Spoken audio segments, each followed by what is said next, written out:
I stood with members of the public as King Charles took to the streets mere hours after the release of Harry and Meghan's highly anticipated Netflix documentary, but came away with the overwhelming feeling that the show was having the opposite of its intended effect. For all its relentless build-up, flashy trailers and promises of searing exposés, Harry and Meghan's Netflix documentary may have met the worst response the couple could have hoped for: indifference. The king was buoyant and seemingly unfazed by the media frenzy, or the bitingly cold weather, as he shook hands with members of the public, even as thousands of Brits tuned in to watch his son and his wife recount the devastating effect their family had had on them. As I waited with other members of the press for the monarch to arrive for his appointment at the prophetically named King's House Community Centre in central London, there was a nervous energy as to the state of our sovereign. Would he be angry, or frustrated? Would he be checking over his shoulder for Sussex sympathisers, armed with another volley of eggs? Might there even be signs of tears? But there was no such thing. The king was the same King Charles we had seen 100 times before, carrying out his royal duties with grace and composure.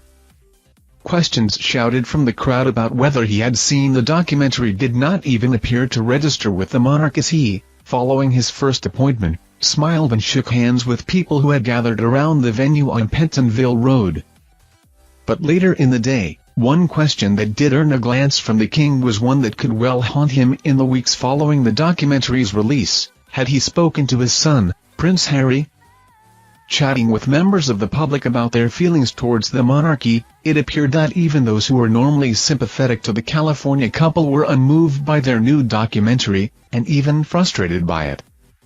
Few denied the existence of racism within the firm, or the difficult journey Meghan had gone through in her transition from LA red carpets to the steps of Buckingham Palace.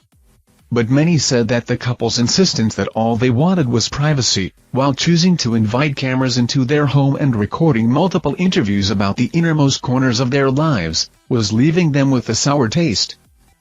Those we spoke to agreed that Meghan had faced intense scrutiny, that her race may have impacted her treatment.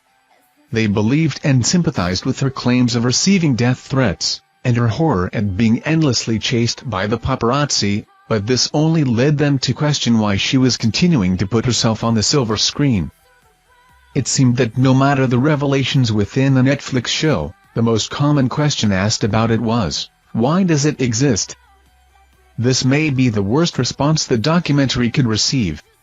Outrage, at least, would suggest it had an impact, that it was saying something we did not already know.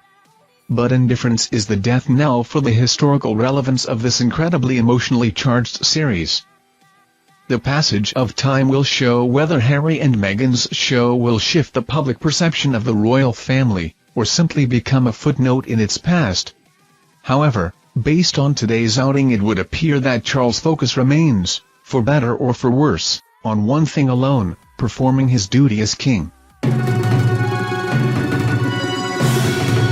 Thank you for watching our videos. Subscribe to our channel to get notifications when we post newest videos. Thank you and goodbye.